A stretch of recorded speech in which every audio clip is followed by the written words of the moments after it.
I knew something was wrong the second I stepped out of my truck and heard my electric meter roaring like a jet engine.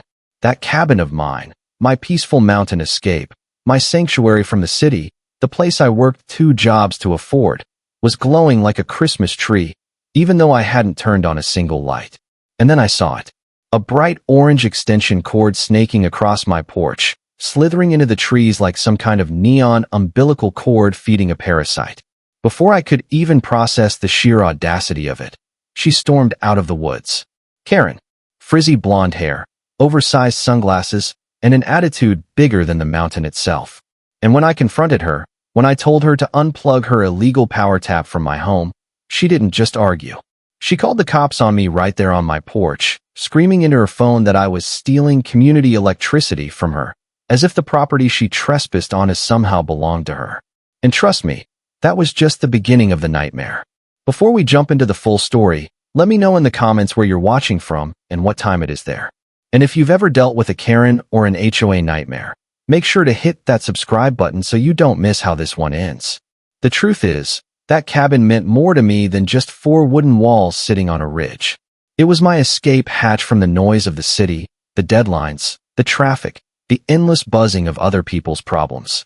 I'd spent years dreaming about owning a place up in the Smokies, a spot where the air is cold enough to sting your lungs in the morning and quiet enough at night that you can hear the creek a quarter mile away. And when I finally found it, a 5-acre patch of forest with a small log cabin tucked between 2 ridges, I didn't hesitate. I signed papers so fast the realtor joked I might sprain my wrist. Because I'm an engineer by trade, the first thing I tackled was the electrical system. I hired a licensed electrician, installed a brand new meter, updated the breaker box, and even replaced half the outlets myself. I wanted the cabin to be safe, reliable, and ready for years of weekend retreats. Everything felt perfect for a while. Then, the electric bill started creeping up. At first, I didn't question it. Everything costs money, right? Maybe the new heater pulled more power than I thought. Maybe the fridge seal was bad. But month after month, the numbers kept rising, even though I only stayed there 2 days a week. One bill was almost triple the previous month. That's when the first real wave of suspicion hit me. I remember holding that bill in my kitchen back in the city, staring at the usage graph, and feeling a pit form in my stomach. The next time I drove up, as soon as I stepped out of the truck and heard that electric meter spinning like a demented roulette wheel, all my earlier excuses evaporated. Something was sucking power from my cabin like a parasite. And since everything inside the cabin was turned off, I mean everything, that meant the problem wasn't inside. It was outside. I walked the perimeter, checking outlets, wires, anything unusual.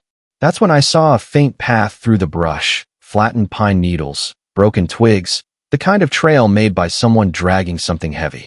My stomach tightened. I'd never said this out loud before that moment, but the thought hit me sharply. Someone has been here when I wasn't. There's a special kind of anger that comes from realizing a stranger has touched your property. It's something primal, a breach that digs under your skin. I decided to test a theory. I went inside, killed every breaker in the box, main, subpanel, everything, and walked back outside.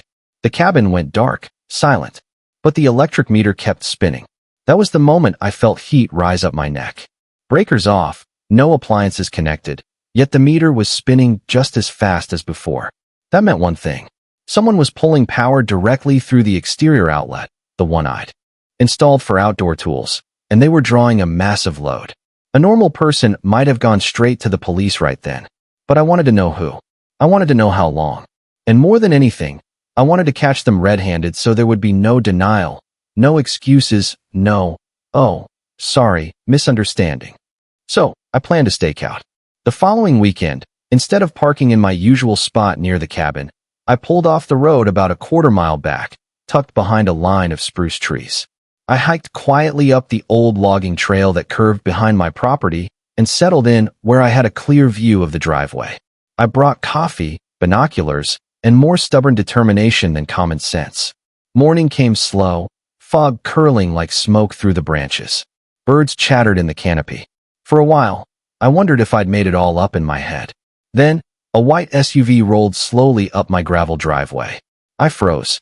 The woman stepping out was around mid-40s, wearing expensive-looking athleisure where that had clearly never seen a gym. She looked around, like someone checking for witnesses rather than enjoying the view. Then she walked briskly to the side of the cabin, opened her trunk, and pulled out a massive orange extension cord. The commercial kind you use for heavy machinery. She plugged it into my outlet like she was plugging into her phone charger. No hesitation. No shame. No guilt. She'd done this many times before.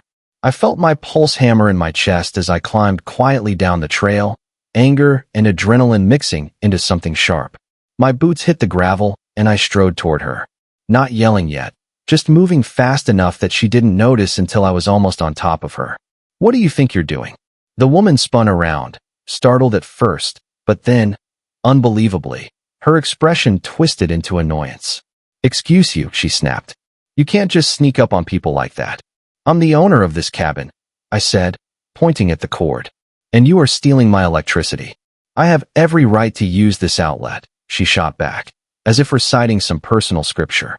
"This is a mountain community. We share resources. My power got shut off because of a billing mistake, and I need it more than you. You aren't even here half the time.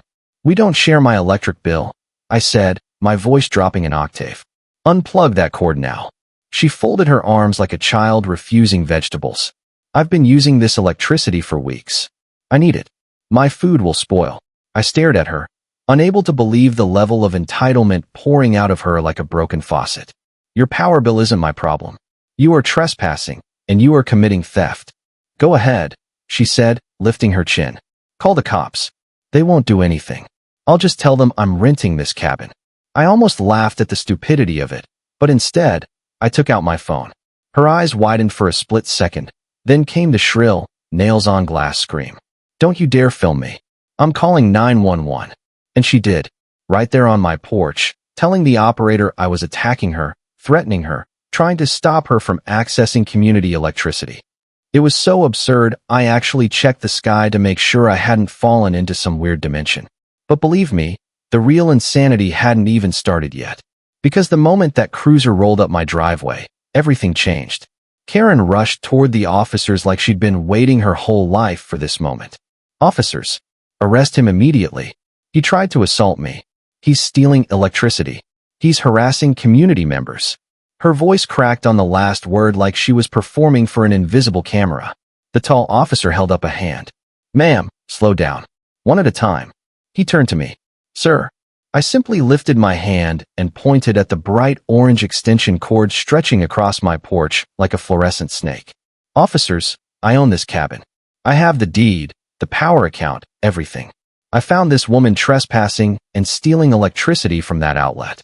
I pointed again. "All breakers inside the cabin are off. The meter is still spinning.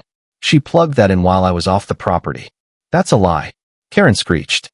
"He rents from me. This is my community. This is our shared power." The officer looked at her, tired.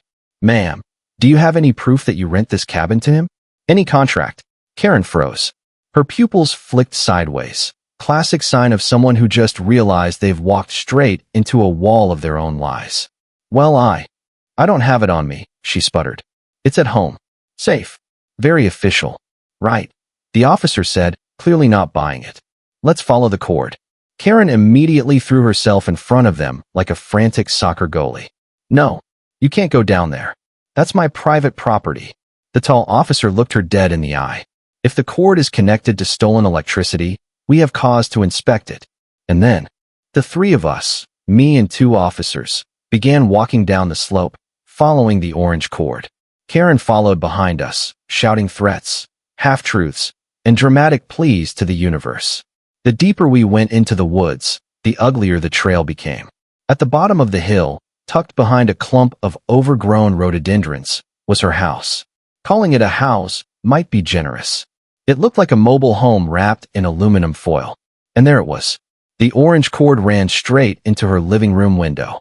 Inside, visible even from the yard, were a rattling mini-fridge, a space heater glowing red, 2 lamps, a TV, a microwave, and God help me, an ancient AC unit duct taped to the wall. The younger officer whistled long and low. "Well, that's a fire hazard waiting to happen." They cuffed her right there. She was screaming about suing me, suing the police, calling the mayor, and suing the electric company as they put her in the back of the cruiser. I watched them drive her away, her shrieks fading into the distance. You'd think the story would end there. I cut the cord, installed a heavy-duty locking cover on the outlet, and finally exhaled. But life in the mountains has a funny way of stretching things out. Nothing is ever that simple. That evening, as the sun dipped low and the shadows stretched across the porch, my neighbor Randall came by. He's an older guy, mid-70s, who's lived on this ridge since before the road was paved. He walked up with his cane, looking grim. Saw the commotion, Randall said, leaning against the railing. About time someone stood up to her. You know her? I asked. He snorted. Everyone knows Karen. And everyone avoids her. But you need to be careful, son. She ain't alone. My stomach tightened. What do you mean? She's got a brother. Joey. Lives down in the valley but crashes with her sometimes. Big guy, short temper, not much for thinking. He's been making noise down at the bar, saying you humiliated his sister. Saying he's gonna fix the score.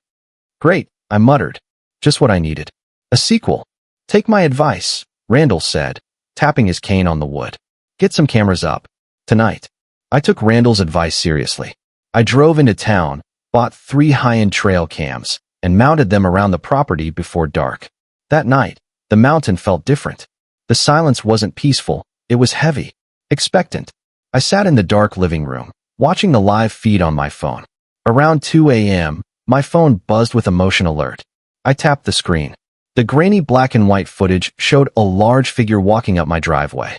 Not Karen. This guy was broad-shouldered, wearing a hoodie pulled low, stomping with an aggressive gait. He stopped at the edge of my porch, right where the orange cord used to be. He stood there for a long, agonizing 5 minutes, just staring at my cabin door, his fists clenching and unclenching. Joey. He didn't knock. He didn't yell. He just stood there, breathing into the cold air, emanating a kind of silent, physical threat that was clearer than any scream. It was predatory. He was letting me know he knew where I slept. Then, he turned and walked back into the dark. I didn't sleep the rest of the night. Every creak of the floorboards sounded like a boot step. The next afternoon, the sky turned gray and a light drizzle started to fall. I was in the kitchen when I heard it, a truck engine roaring up the driveway, followed by the sound of gravel spraying. A beat-up silver pickup skidded to a halt. Joey jumped out, and this time, he wasn't silent. Come out here, he bellowed, his voice echoing off the trees. You think you're tough? Hiding behind cops? Getting a woman arrested? I stepped out onto the porch, phone in hand, recording. My heart was pounding against my ribs, but I kept my face stone cold. Get off my property, Joey. He marched toward the steps, face red, veins popping in his neck. He looked like a bull seeing red. You dropped those charges, he growled, stepping onto the first stair. She needs that power. You city people come up here and think you own everything. She stole from me, I said, keeping my voice steady. And I have you on camera trespassing last night. The sheriff has the footage. He faltered, just for a second, realizing I was prepared. I don't care about your cameras. He took another step up, aggressive. You drop it, or I'll burn this place down with you in it. That's a felony threat, I said. And you're on camera, making it. He lunged forward, a massive, angry force, but stopped cold when a distinct, metallic sound cut through the rain. Click-clack. The racking of a shotgun slide. I wouldn't do that if I were you, son. We both turned. Randall was standing by the tree line, wearing a yellow raincoat, holding his shotgun. He wasn't pointing it at Joey. It was cracked open over his arm, but the message was loud and clear. Randall. Joey spat, his eyes darting between me and the old man. This ain't your business. It is when you threaten my neighbor, Randall said, his voice hard as granite. And since I'm a witness to criminal trespassing and communicating threats, I reckon the sheriff will be very interested in my statement too. In fact, I called him when I heard your truck coming up the ridge. They're about 3 minutes out. Joey looked at me, then at Randall, then at the camera in my hand. He saw the trap closing. He saw 2 men who weren't moving an inch. The air went out of him. He spat on the ground, muttered something foul, and stomped back to his truck. He peeled out of the driveway, mud and gravel spraying everywhere, just as the siren wail started echoing up the valley. The deputies picked Joey up a mile down the road. With my video of the threat and Randall's witness statement, they had him dead to rights. 2 weeks later, the court date arrived. Karen tried to plead not guilty, claiming it was a misunderstanding of community property laws. She actually cried in court, trying to get sympathy. But the judge, a no-nonsense woman who looked like she ate entitlement for breakfast, wasn't having it. With my photos, the video of the cord, the meter logs, and the police report, Karen didn't stand a chance. She was slapped with a hefty fine for theft of utilities, put on probation, and ordered to pay restitution for every kilowatt she stole, plus the cost of my electrician. And as for Joey, a restraining order kept him 500 feet away from my property at all times, plus community service for the terroristic threats. The mountain is quiet again now, the way it's supposed to be. I still go up every weekend, and sometimes Randall comes by for coffee on the porch. We don't talk about Karen much anymore, but every now and then, I'll glance at that locking outlet cover and smile. In the end, what happened at my cabin wasn't just about electricity. It was a blunt reminder that boundaries only protect us if we're willing to defend them. It's tempting to keep the peace and look the other way. But people like Karen count on exactly that silence. When you document, stay calm, and stand your ground with facts instead of fury, you don't just protect your own home, you set a standard. So, I want to hear from you guys. Was I too harsh calling the cops? Or did Karen get exactly what she deserved? And have you ever had a neighbor who thought sharing meant stealing? Let me know in the comments below. And hey, if you enjoy seeing entitled people get a reality check, hit that like button and subscribe. Stay safe, stay smart, and keep your outlets locked.